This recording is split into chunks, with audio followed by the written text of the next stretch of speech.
Hello, and welcome to the No Sleep Theater. I am your narrator, DB Keebler. We use devices on a daily basis. Devices we put our lives in the hands of without giving it a second thought. We take our cars from point A to point B, expecting them not to blow up. We allow the electricity to flow through our houses, expecting it not to set everything on fire. And we enter elevators, expecting them to take us to our desired floor, and that once we enter, we'll be able to leave. If you like tonight's story, make sure to press the like button and to subscribe. People Keep Disappearing from Elevators by LikeBeef69.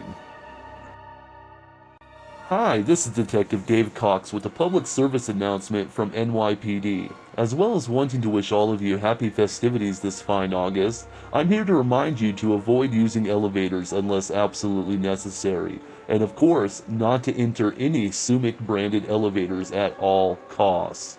You can recognize Sumic elevators by the logo embedded on the side wall.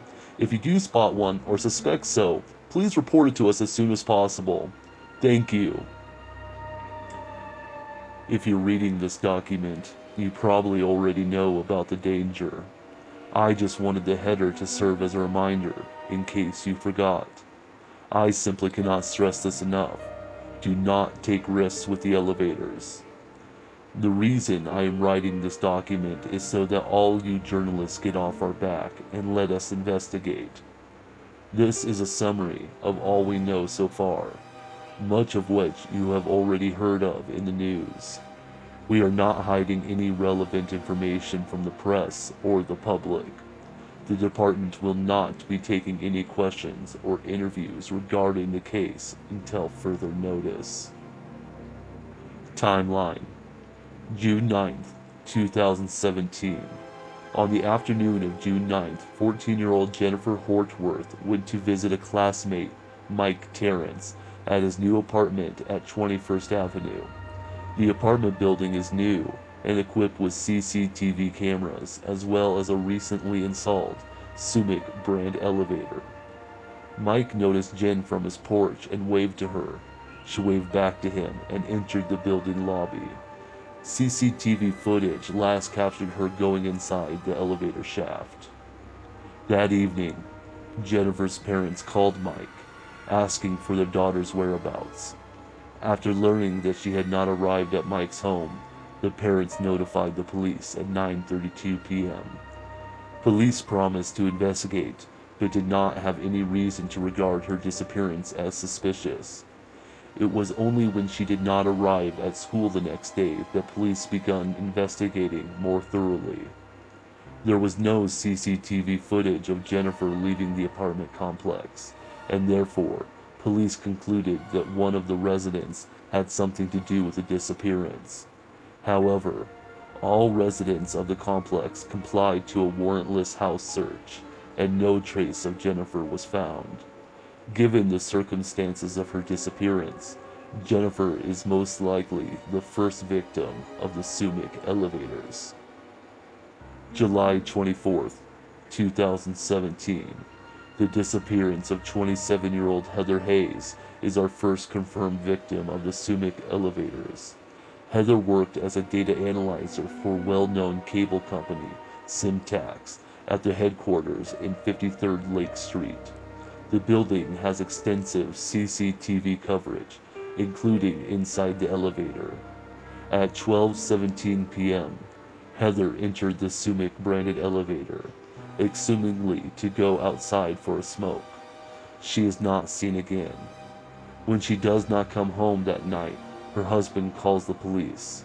Police, through CCTV footage and witness, learn that Heather never left the building. Her disappearance is caught in the elevator CCTV. Many of you have already seen the now public footage. Heather enters the elevator and presses the button to the lobby. She appears to be browsing her phone when the CCTV suddenly goes black for several frames. When it turns back on Heather, she is missing. Police dismiss this as a technical bug. A repairman is sent to fix the CCTV problems. July 25, 2017. Seeking further information, fellow NYPD police officer John Chaffee returns to the Syntax headquarters to interview work colleagues about Heather's disappearance.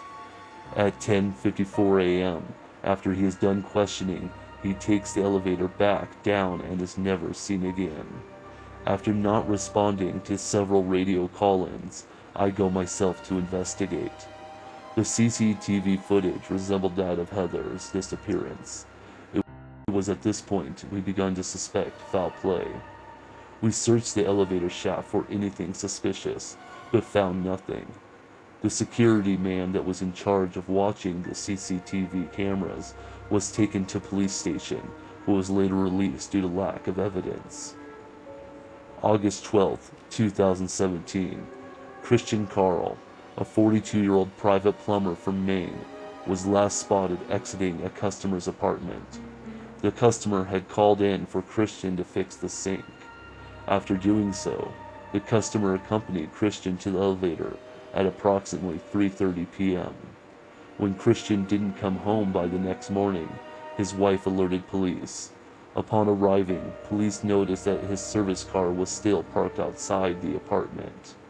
Police began noticing striking similarities to other disappearances. August 17, 2017. This is the most prolific disappearance of all, and has been extensively covered on the media. 7 employees, Cheryl Marsh, Marcus Wheeler, Jana Carroll, Myrtle Klein, Luis McCormick, Willis Castillo, and Joanne Allen, working at the Plaza skyscraper, disappeared after taking the Sumic elevator to the lobby at 6:33 p.m. The elevator stopped at floors 6, 5, and 3 to pick up the employees. The disappearance is suspected to be between the 3rd and 1st floor. Theories and investigation. Following the August 12th disappearance, we set up a joint task force to investigate the elevator disappearances as related. Sadly, none of the crime scenes left any forensic evidence that we can connect. However, we did notice that the disappearance all happened in New York, in a Sumic branded elevator, and that all elevators had been installed or repaired recently. Our first line of investigation was to question the manufacturers of the elevators. However, the lack of information has left us even more baffled. When we interviewed the contractors who hired the company, they all claimed that Sumic elevator representatives had reached them by phone or in person.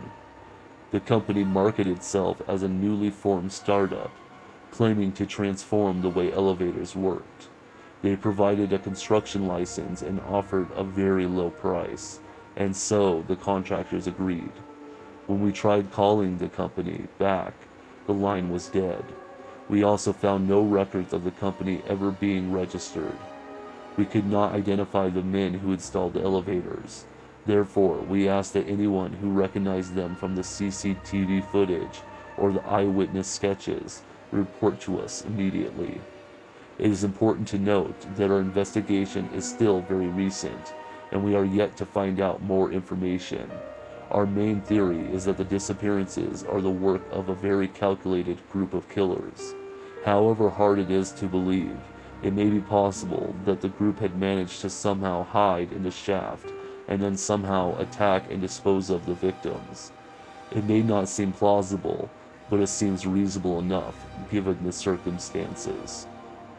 Our second theory is that the victims willfully climbed onto the elevator shaft, possibly aided by others. The motive is yet unknown, but they could have arranged for their disappearances. It is unlikely, however, as the majority of the victims led a happy and loved life, with no reason to arrange such drastic measures. It is of course possible that the victims were lured out of the shaft by gunpoint and then somehow removed and disposed of.